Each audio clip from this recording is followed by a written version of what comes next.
ನಮಸ್ಕಾರ ವೀಕ್ಷಕರೇ ಭಾರತದ ಬ್ರಹ್ಮೋಸ್ ಕ್ಷಿಪಣಿ ದಾಳಿಗೆ ಪಾಕಿಸ್ತಾನ ಅಲ್ಲೋಲಕಲ್ಲೋಲವಾಗಿದೆ. ಮಹಾವಿಧ್ವಂಸಕ ಬ್ರಹ್ಮೋಸ್ ಪಾಕಿಸ್ತಾನಕ್ಕೆ ಮರ್ಮಾಘಾತವನ್ನು ನೀಡಿದೆ. ಪರಮಾಣು ದಾಳಿ ಮಾಡ್ತೀವಿ ಅಂತ ಹೇಳ್ತಿದ್ದ ಪಾಕಿಸ್ತಾನಕ್ಕೆ ಭಾರತ ತೋರಿಸಿದ ಸಣ್ಣ ಝಲಕ್ ಈಗ ಪಾಕಿಗಳ ಕೈಕಾಲನ್ನ ಗಡಗಡ ನಡಗಿಸ್ತಾ ಇದೆ. ಕದನ ವಿರಾಮಕ್ಕೆ ಕಾರಣ ಏನು? ಪಾಕಿಸ್ತಾನ ಮಂಡಿಯೂರಿದ್ಯಾಕೆ? ಈ ರೀತಿ ಹಲವು ಪ್ರಶ್ನೆಗಳು ಕಾಡ್ತಾ ಇದ್ವು. ಈಗ ಅಮೆರಿಕದಿಂದ ಅದಕ್ಕೆ ಉತ್ತರ ಸಿಕ್ಕಿದೆ. ಭಾರತದಲ್ಲೂ ಕೂಡ ಬೇರೆ ಬೇರೆ ರೀತಿಯಲ್ಲಿ ಈ ಕದನ ವಿರಾಮದ ಬಗ್ಗೆ ವಿಶ್ಲೇಷಣೆ ಮಾಡಲಾಗ್ತಾ ಇತ್ತು. ಮೋದಿ ಟ್ರಂಪ್ಗೆ ತಲೆಬಾಗಿ ಕದನ ವಿರಾಮಕ್ಕೆ ಒಪ್ಪಿಗೆ ಕೊಟ್ಟರು, ಯುದ್ಧದಿಂದ ಹಿಂದೆ ಸರಿದ್ರು. ಇನ್ನು ಪರಮಾಣು ಬಾಂಬ್ನ ಭೀತಿಯಿಂದ ಭಾರತ ಸುಮ್ಮನಾಯಿತು. ಈ ರೀತಿಯಾಗೆಲ್ಲ ಮಾತನಾಡಿಕೊಳ್ಳಲಾಗ್ತಾ ಇದೆ. ಆದರೆ ನಿಜವಾದ ಕಾರಣ ಮಾತ್ರ ಬೇರೆನೇ ಇದೆ. ಅದೆಲ್ಲದಕ್ಕೂ ಈಗ ಉತ್ತರ ಸಿಕ್ಕಿದೆ. ಪಾಕಿಸ್ತಾನದಲ್ಲಿ ಭಾರೀ ಪ್ರಮಾಣದ ಅಣು ಸೋರಿಕೆ ಆಗಿದೆ. ನಿಮ್ಮೆಲ್ಲರಿಗೂ ಗೊತ್ತಿರೋ ಹಾಗೆ ಭಾರತದ ವೈಮಾನಿಕ ದಾಳಿಗೆ ಪಾಕ್ನ ಹಲವು ವಾಯುನೆಲೆಗಳು ಧ್ವಂಸಗೊಂಡಿವೆ. ಅದೇ ರೀತಿ ಪಾಕಿಸ್ತಾನಕ್ಕೆ ಬಹಳ ಮುಖ್ಯವಾದಂತಹ ಒಂದು ಸ್ಥಳಕ್ಕೆ ಬ್ರಹ್ಮೋಸ್ ಅದೆಂತಹ ಪೆಟ್ಟನ್ನ ಕೊಟ್ಟಿದೆ ಅಂದ್ರೆ ಅಂತಿಂತ ಪೆಟ್ಟನ್ನ ಕೊಟ್ಟಿಲ್ಲ. ಅದರ ಪರಿಣಾಮ ಏನಾಗಿದೆ ಅಂದ್ರೆ ಪಾಕಿಸ್ತಾನಕ್ಕೆ ಈಗ ಸಮಯವೇ ಇಲ್ಲದಂತಾಗಿದೆ. ಕೌಂಟ್ ಡೌನ್ ಓಡ್ತಾ ಇದೆ. ಕೂತಲ್ಲಿ ಕೂರಂಗಿಲ್ಲ, ನಿಂತಲ್ಲಿ ನಿಲ್ಲಂಗಿಲ್ಲ ಅನ್ನುವಂತಹ ಪರಿಸ್ಥಿತಿ ಎದುರಾಗಿದೆ. ಭಾರೀ ಅಣುಸೋರಿಕೆಯ ಪರಿಣಾಮ ಶೀಘ್ರದಲ್ಲೇ ಪಾಪಿ ರಾಷ್ಟ್ರದಲ್ಲಿ ತುಂಬಿ ತುಳುಕುತ್ತಿರುವ ಉಗ್ರರಿಗೆ ಕ್ಯಾನ್ಸರ್ನಂತಹ ಮಾರಕ ರೋಗಗಳು ಒಕ್ಕರಿಸಲಿದ್ಯಾ ಅನ್ನುವ ಅನುಮಾನ ಕಾಡೋದಕ್ಕೆ ಶುರುವಾಗಿದೆ. ಯುದ್ಧ ಬೇಕೇ ಬೇಕು, ಹೊಡೆಸಿಕೊಳ್ಳೋದಕ್ಕೆ ನಾವು ಮುಂದೆ ಬಂದೇ ಬರ್ತೀವಿ ಅಂತ ಕಾಲು ಕೆರೆದುಕೊಂಡು ಬರುವಂತಹ ಪಾಕಿಗಳಿಗೆ ಯುದ್ಧವೇ ಇಲ್ಲದೆ ನೆರಳಾಡುವಂತಹ ಪರಿಸ್ಥಿತಿ ಬರುವಂತಹ ಎಲ್ಲ ಲಕ್ಷಣಗಳು ಕಾಣಿಸ್ತಾ ಇದೆ. ಇನ್ನು ಪಾಕ್ನಲ್ಲಿ ಆದಂತಹ ದಾಳಿಯ ಭೀಕರತೆ ಎಷ್ಟಿದೆ ಅಂದ್ರೆ ಸ್ಯಾಟಲೈಟ್ ದೃಶ್ಯಗಳಲ್ಲಿ ಭಾರತದ ಕ್ಷಿಪಣಿಗಳ ರಣಾರ್ಭಟ ಅನಾವರಣವಾಗಿದೆ. ಇದು ಕೇವಲ ಪಾಕಿಸ್ತಾನಕ್ಕೆ ಮಾತ್ರ ಅಲ್ಲ, ಅಮೆರಿಕಾಗೂ ಕೂಡ ಕಂಡು ಕೇಳರಿಯದಂತಹ ಆಘಾತ ಆಗಿದೆ. ಈಗ ದಿಢೀರಂತ ಅಮೆರಿಕ ವಿಶೇಷವಾದಂತಹ ವಿಮಾನವನ್ನ ಪಾಕಿಸ್ತಾನಕ್ಕೆ ಕಳುಹಿಸಿಕೊಟ್ಟಿದೆ. ವೀಕ್ಷಕರೇ, ಇಲ್ಲಿ ಮೋದಿ ಅವರ ಲೆಕ್ಕಾಚಾರ ಪಕ್ಕಾ ವರ್ಕೌಟ್ ಆಗಿದೆ ಅನ್ನೋದೇನೋ ನಿಜ. ಒಂದೇ ಕಲ್ಲಲ್ಲಿ ಎರಡು ಹಕ್ಕಿಯನ್ನೂ ಕೂಡ ಹೊಡೆದಿದ್ದಾರೆ. ಆದರೆ ಸ್ವಲ್ಪ ವ್ಯತ್ಯಾಸವಾಗಿದ್ರೂ ಇಡೀ ಪಾಕಿಸ್ತಾನವೇ ಸರ್ವನಾಶವಾಗಿ ಹೋಗ್ತಾ ಇತ್ತು. ಭಾರತ ಅದರ ಮುಂದಿನ ಪರಿಣಾಮವನ್ನೂ ಎದುರಿಸಬೇಕಾಗಿತ್ತು. ಹಾಗಾದ್ರೆ ಬ್ರಹ್ಮೋಸ್ ದಾಳಿಯ ರಣಾರ್ಭಟಕ್ಕೆ ತತ್ತರಿಸಿ ಹೋಯ್ತಾ ಪಾಕಿಸ್ತಾನ? ಅಮೆರಿಕವನ್ನೇ ಬೆಚ್ಚಿ ಬೀಳಿಸಿದ ಆ ವಿಧ್ವಂಸಕ ದಾಳಿ ಎಂಥದ್ದು ಗೊತ್ತಾ? ಇಡೀ ಪಾಕಿಸ್ತಾನಕ್ಕೆ ಒಕ್ಕರಿಸಿಕೊಳ್ಳಲಿದ್ಯಾ ಆ ಮಾರಕ ರೋಗ? ಪಾಪಿಗಳ ಮಾರಣ ಹೋಮಕ್ಕೆ ವೇದಿಕೆ ಸಿದ್ಧವಾಯ್ತಾ? ದಿಢೀರಂತ ಅಮೆರಿಕಾದ ವಿಶೇಷ ವಿಮಾನ ಪಾಕಿಸ್ತಾನಕ್ಕೆ ಬಂದಿಳಿದಿದ್ಯಾಕೆ? ಪಾಕ್ನಲ್ಲಿ ಪ್ರಳಯ ಸೃಷ್ಟಿ ಮಾಡ್ತಾ ಭಾರತ? ಏನಿದು ಪಾಕಿಸ್ತಾನದಲ್ಲಿ ಆದಂತಹ ಅಣು ಆರ್ಭಟ? ಪರಮಾಣು ಪರಿಣಾಮದ ಬಗ್ಗೆ ನಿಮಗೆಷ್ಟು ಗೊತ್ತಿದೆ? ಆ ಎಲ್ಲದರ ಬಗ್ಗೆ ಮಾಹಿತಿಯನ್ನ ನೋಡೋಣ. ಸ್ನೇಹಿತರೆ, ಭಾರತ ಏನಾದರೂ ಯುದ್ಧವನ್ನ ನಿಲ್ಲಿಸದೆ ಹೋಗಿದ್ದಿದ್ರೆ ಪಾಪಿಗಳ ರಾಷ್ಟ್ರ ಇಡೀ ಪಾಕಿಸ್ತಾನವೇ ನಿರ್ನಾಮ ಆಗುವಂತಹ ಸುಸಂದರ್ಭ ಬಂದಿತ್ತು. ಸದ್ಯ ಪಾಕಿಸ್ತಾನದಲ್ಲಿ ಭಾರಿ ನ್ಯೂಕ್ಲಿಯರ್ ರೇಡಿಯೇಷನ್ ಲೀಕ್ ಆಗಿರುವ ಬಗ್ಗೆ ಮಾಹಿತಿ ಇದೆ. ಎದ್ನೋ ಬಿದ್ನೋ ಅಂತ ಭಾರಿ ಪ್ರಮಾಣದ ರಾಸಾಯನಿಕವನ್ನ ಈಜಿಪ್ಟ್ನಿಂದ ತರಿಸಿಕೊಳ್ತಾ ಇದೆ. ಹಾಗಾದ್ರೆ ಏನಾಯ್ತು? ಏನೆಲ್ಲ ಆಗುವಂತಹ ಸಂಭವ ಇದೆ? ಭಾರತ ಇದ್ದಕ್ಕಿದ್ದಂತೆ ಯುದ್ಧವನ್ನ ನಿಲ್ಲಿಸಿದ್ಯಾಕೆ? ಈ ಎಲ್ಲ ವಿಚಾರಗಳು ಅರ್ಥ ಆಗಬೇಕು ಅಂದ್ರೆ ನೀವು ಈ ವಿಡಿಯೋವನ್ನ ಪೂರ್ತಿಯಾಗಿ ನೋಡಲೇಬೇಕು.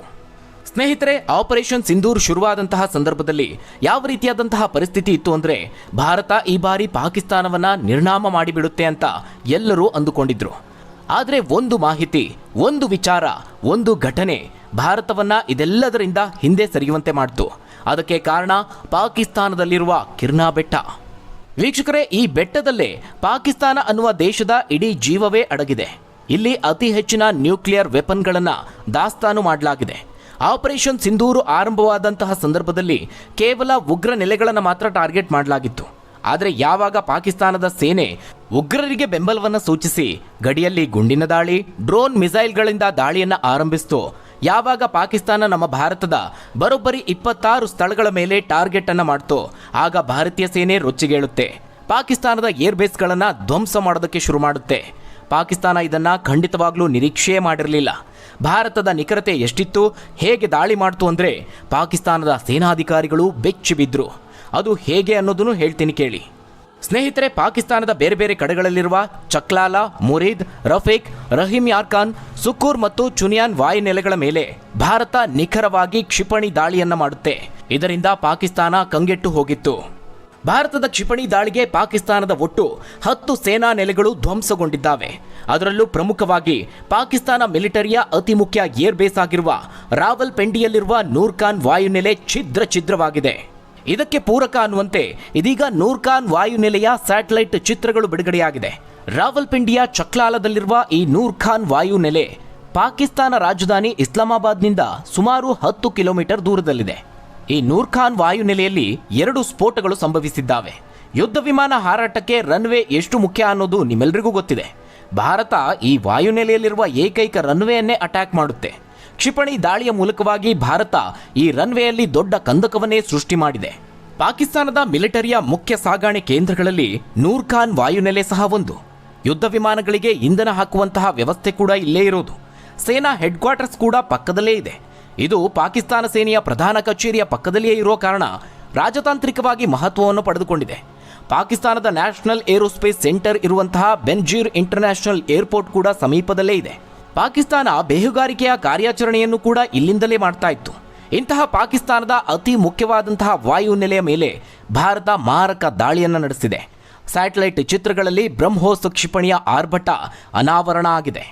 ವೀಕ್ಷಕರೇ, ಅದೆಲ್ಲದಕ್ಕಿಂತ ಮುಖ್ಯವಾಗಿ ಈ ನೂರ್ ಖಾನ್ ಏರ್ಬೇಸ್ ಪಕ್ಕದಲ್ಲಿ ಕಿರ್ನಾ ಹಿಲ್ಸ್ ಇರುವಂಥದ್ದು. ನ್ಯೂಕ್ಲಿಯರ್ ಕಮಾಂಡ್ ಅಥಾರಿಟಿ ಕೂಡ ಇದೇ ಏರ್ಬೇಸ್ ಪಕ್ಕದಲ್ಲೇ ಇದೆ. ಯಾವಾಗ ಭಾರತ ಪ್ರತಿದಾಳಿಯನ್ನು ನಡೆಸ್ತೋ ಆಗ ಪಾಕಿಸ್ತಾನ ಪ್ರಧಾನಿ ನಾವು ಪರಮಾಣು ದಾಳಿಯನ್ನ ಮಾಡೋದಕ್ಕೂ ಸಿದ್ಧ, ನಮ್ಮಲ್ಲಿ ಪರಮಾಣು ದಾಸ್ತಾನು ಸಾಕಷ್ಟಿದೆ ಅಂತ ಬೆದರಿಸುವಂತಹ ಪ್ರಯತ್ನವನ್ನೂ ಮಾಡಿದ್ರು. ಇದಕ್ಕೆ ಪ್ರತಿಯಾಗಿ ಭಾರತ ತಾನೇನು ಅಂತ ಪಾಕಿಸ್ತಾನಕ್ಕೆ ಅರ್ಥ ಮಾಡಿಸೋದಕ್ಕೆ ಒಂದು ಸಣ್ಣ ಟ್ರೇಲರ್ ಅನ್ನು ತೋರಿಸ್ತು. ಸ್ನೇಹಿತರೆ, ಯಾವುದೇ ದೇಶ ತನ್ನ ಪರಮಾಣು ದಾಸ್ತಾನುಗಳು ಎಲ್ಲೆಲ್ಲಿದೆ ಅನ್ನೋದನ್ನ ಬಹಳ ಗೌಪ್ಯವಾಗಿಡುತ್ತೆ. ಅದೇ ರೀತಿ ಪಾಕಿಸ್ತಾನ ಕೂಡ ತನ್ನ ದಾಸ್ತಾನುಗಳನ್ನು ಬೇರೆ ಬೇರೆ ಕಡೆಗಳಲ್ಲಿ ಹಂಚಿದೆ. ಅದರಲ್ಲಿ ಈ ಕಿರ್ನಾ ಹಿಲ್ಸ್ನಲ್ಲಿ ಅತಿ ಹೆಚ್ಚು ಪರಮಾಣು ದಾಸ್ತಾನನ್ನು ಮಾಡಿದೆ. ಜೊತೆಗೆ ನೂರ್ ಖಾನ್ ವಾಯುನೆಲೆಯ ಪಕ್ಕದಲ್ಲೂ ಕೂಡ ಪರಮಾಣು ದಾಸ್ತಾನನ್ನು ಹೊಂದಿದೆ ಅನ್ನುವ ಮಾಹಿತಿ ಇದೆ. ಆದರೆ ಎಷ್ಟೇ ಗೌಪ್ಯವಾಗಿ ಇಟ್ಟರೂ ಪಾಕಿಸ್ತಾನದ ಇಡೀ ಚಿತ್ರಣ ಭಾರತದ ಕೈಯಲ್ಲಿದೆ. ಎಲ್ಲೆಲ್ಲಿ ಏರ್ಬೇಸ್ ಇದೆ, ಪ್ರಮುಖ ಕೇಂದ್ರಗಳು ಎಲ್ಲೆಲ್ಲಿವೆ, ಎಲ್ಲೆಲ್ಲಿ ಪರಮಾಣು ದಾಸ್ತಾನು ಇದೆ ಅನ್ನುವ ಆ ಎಲ್ಲದರ ಬಗ್ಗೆ ಪಾಕಿಸ್ತಾನದ ಇಡೀ ಜಾತಕವೇ ಭಾರತದ ಕೈಯಲ್ಲಿದೆ. ಈ ಕಿರ್ನಾ ಹಿಲ್ಸ್ ಪ್ರದೇಶವನ್ನ ಸಾಮಾನ್ಯವಾಗಿ ದೂರದ ಮತ್ತು ಮುಖ್ಯವಲ್ಲದ ಪ್ರದೇಶ ಅಂತ ನಿರ್ಲಕ್ಷಿಸಲಾಗುತ್ತೆ. ಆದರೆ ಇದು ಭೂಗತ ಪರಮಾಣು ಶಸ್ತ್ರಾಸ್ತ್ರಗಳ ಸಂಗ್ರಹದ ಸಂಕೀರ್ಣವನ್ನೇ ಹೊಂದಿದೆ. ಈ ಪರಮಾಣು ಸಂಗ್ರಹ ಕೇಂದ್ರವನ್ನ ಭಾರತ ಬಹಳ ಈಸಿಯಾಗಿ ಟಾರ್ಗೆಟ್ ಮಾಡಬಹುದಾಗಿತ್ತು. ಆ ರೀತಿ ನೇರ ದಾಳಿ ಮಾಡಿದ್ದಿದ್ರೆ ಅದರ ಪರಿಣಾಮವನ್ನು ಊಹೆ ಮಾಡೋದಕ್ಕೂ ಸಾಧ್ಯವಾಗ್ತಿರಲಿಲ್ಲ. ಹೀಗಾಗಿ ಪಾಕಿಸ್ತಾನದ ಸೊಕ್ಕಡಗಿಸೋದಕ್ಕೆ ಅಂತಾನೆ ಈ ಕಿರ್ನಾ ಹಿಲ್ಸ್ನ ಇಳಿಜಾರು ಪ್ರದೇಶಕ್ಕೆ ಭಾರತ ಟಾರ್ಗೆಟ್ ಮಾಡಿದೆ ಅನ್ನುವ ಮಾಹಿತಿ ಇದೆ. ಆ ಮೂಲಕ ಪಾಕಿಸ್ತಾನದ ಸೂಕ್ಷ್ಮ ಮೂಲಸೌಕರ್ಯವನ್ನು ದುರ್ಬಲಗೊಳಿಸಿದೆ. ಸ್ನೇಹಿತರೆ, ನಾವು ಟೆಕ್ನಿಕಲಿ ನೋಡಿದ್ರೆ ಸಾಮಾನ್ಯವಾಗಿ ಪರಮಾಣು ದಾಸ್ತಾನು ಇರುವಂತಹ ಸ್ಥಳವನ್ನು ಗುರಿಯಾಗಿಸೋದು ಅಸಾಧ್ಯ ಅನ್ನುವಂತಹ ಅಭಿಪ್ರಾಯಗಳಿವೆ. ಯಾಕಂದರೆ ಪರಮಾಣು ಶಸ್ತ್ರಾಸ್ತ್ರಗಳನ್ನು ವ್ಯಾಪಕವಾದಂತಹ ಸುರಕ್ಷತಾ ಕ್ರಮಗಳೊಂದಿಗೆ ನಿರ್ಮಿಸಲಾಗಿದೆ ಮತ್ತು ಸಾಂಪ್ರದಾಯಿಕ ದಾಳಿಗಳಿಂದ ಸ್ಫೋಟಿಸೋದಕ್ಕೆ ಸಾಧ್ಯವಿಲ್ಲ. ಒಂದು ವೇಳೆ ದಾಳಿ ಮಾಡಿದ್ರೂ ದೊಡ್ಡ ಪರಮಾಣು ದುರಂತವೇ ಆಗಿಬಿಡುತ್ತೆ. ದೊಡ್ಡ ಪ್ರಮಾಣದ ಸ್ಫೋಟ ಮತ್ತು ವಿಕಿರಣ ಸೋರಿಕೆಯಿಂದಾಗಿ ಅನಾಹುತಕ್ಕೆ ಕಾರಣ ಆಗುತ್ತೆ. ಹೀಗಾಗಿ ಭಾರತ ಅದನ್ನು ಟಾರ್ಗೆಟ್ ಮಾಡದೆ ಅದರ ಬದಲಾಗಿ ಆ ಕೇಂದ್ರವನ್ನು ದುರ್ಬಲಗೊಳಿಸೋದಕ್ಕೆ ಪಕ್ಕದ ಇಳಿಜಾರು ಪ್ರದೇಶದಲ್ಲಿ ಟಾರ್ಗೆಟ್ ಮಾಡಿದಂತೆ ಕಾಣಿಸ್ತಾ ಇದೆ. ಅಷ್ಟು ನಿಖರತೆಯಿಂದ ದಾಳಿ ನಡೆಸಿರುವಂಥದ್ದು. ಇದು ಪಾಕಿಸ್ತಾನವನ್ನು ಮಾತ್ರ ಅಲ್ಲ, ಅಮೆರಿಕವನ್ನೇ ದಂಗುಬಡಿಸಿದೆ. ವಿನಾಶಕ್ಕೆ ಕಾರಣ ಆಗುತ್ತೆ ಅಂತ ಎದ್ನೋ ಬಿದ್ನೋ ಅಂತ ಓಡಿ ಬಂದಿದ್ದಾರೆ. ಭಾರತ ಇದನ್ನು ಬಹಿರಂಗವಾಗಿ ಎಲ್ಲಿಯೂ ಹೇಳಿಕೊಂಡಿಲ್ಲ. ಆದರೆ ಸ್ಯಾಟಲೈಟ್ ಚಿತ್ರಗಳು ಬೇರೆಯದೇ ಚಿತ್ರಣವನ್ನು ತೋರಿಸ್ತಾ ಇದೆ. ಕೇವಲ ಇದಿಷ್ಟೇ ಅಲ್ಲ ಸ್ನೇಹಿತರೆ, ನೀವು ಗಮನಿಸಬೇಕಾದಂತಹ ಮತ್ತೊಂದು ವಿಚಾರ ಅಂದರೆ ಭಾರತ ಪಾಕಿಸ್ತಾನದ ಮೇಲೆ ಯುದ್ಧವನ್ನು ಮಾಡಿದ್ದು ಹಲವು ವರ್ಷಗಳ ಹಿಂದೆ. ಆಗಿನ ಭಾರತವೇ ಬೇರೆ, ಈಗ ಇರುವ ಭಾರತವೇ ಬೇರೆ. ಈಗ ಇರೋದು ಆಧುನಿಕ ಭಾರತ. ಭಾರತವನ್ನು ಮುನ್ನಡೆಸ್ತಾ ಇರೋದು ನರೇಂದ್ರ ಮೋದಿ. ಭಾರತ ಎಷ್ಟು ಪವರ್ಫುಲ್ ರಾಷ್ಟ್ರ ಅನ್ನೋದು ಪಾಕಿಸ್ತಾನಕ್ಕೆ ಗೊತ್ತಿರಲಿಲ್ಲ. ಬಂಡ ಧೈರ್ಯ ಮಾಡಿನೇ ಅದರ ಪ್ರಧಾನಿಯಾಗಿರಬಹುದು, ಸೇನಾ ಮುಖ್ಯಸ್ಥ ಮುಲ್ಲಾ ಜನರಲ್ ಆಗಿರಬಹುದು, ಬಾಯಿಗೆ ಬಂದ ಹಾಗೆ ಮಾತನಾಡ್ತಾ ಇದ್ರು. ಭಾರತದ ವಿರುದ್ಧ ಯುದ್ಧ ಮಾಡೋದಕ್ಕೇನೆ ನಿಂತುಬಿಟ್ರು. ಆದರೆ ಯಾವಾಗ ಭಾರತ ಏನು ಪಾಕಿಸ್ತಾನ ಗೌಪ್ಯವಾಗಿ ಇಟ್ಟಿರುವಂತಹ ಸ್ಥಳವನ್ನೇ ಟಾರ್ಗೆಟ್ ಮಾಡ್ತೋ ಅದು ಅಕ್ಷರಶಃ ಪಾಕಿಗಳನ್ನು ದಂಗುಬಡಿಸ್ತು. ವಾಯು ನೆಲೆಗಳನ್ನು ಸಹ ಎಕ್ಸಾಕ್ಟ್ ಲೊಕೇಶನ್ಗೆ ಟಾರ್ಗೆಟ್ ಮಾಡಿ ಭಾರತ ಹೊಡೆದಿರುವಂಥದ್ದು. ಭಾರತ ನಮ್ಮ ವಿನಾಶಕ್ಕೆ ಕೈ ಹಾಕಿದೆ ಅಂತ ಪಾಕಿಗಳಿಗೆ ಅರ್ಥವಾಗೋದಕ್ಕೆ ಶುರುವಾಯಿತು.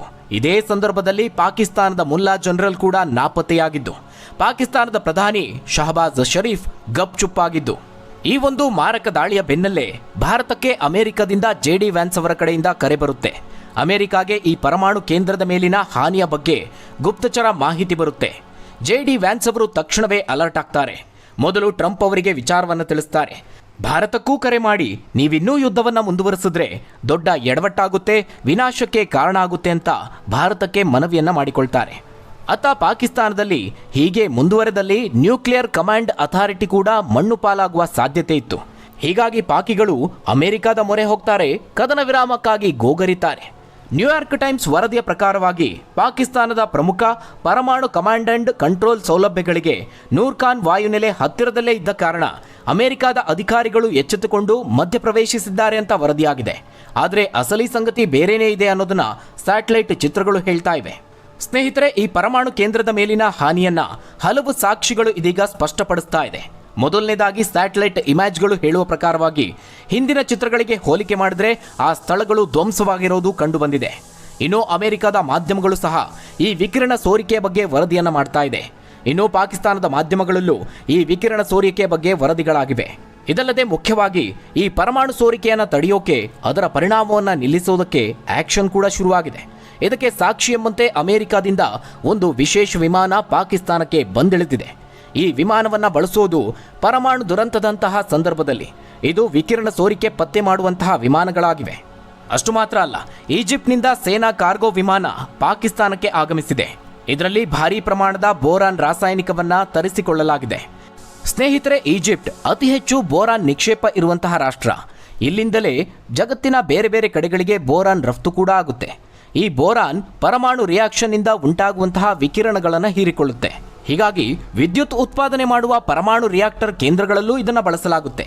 ವಿಕಿರಣ ಸೋರಿಕೆಯಂತಹ ಕ್ಲಿಷ್ಟ ಪರಿಸ್ಥಿತಿಗಳಲ್ಲಿ ತಟಸ್ಥಗೊಳಿಸೋದಕ್ಕೆ ಇದನ್ನು ಬಳಸಲಾಗುತ್ತೆ. ಮಾರಕ ವಿಕಿರಣಗಳ ಹೊರಸೂಸುವಿಕೆಯನ್ನು ತಡೆಯುವಲ್ಲಿ ಪ್ರಮುಖ ಪಾತ್ರ ವಹಿಸುತ್ತೆ.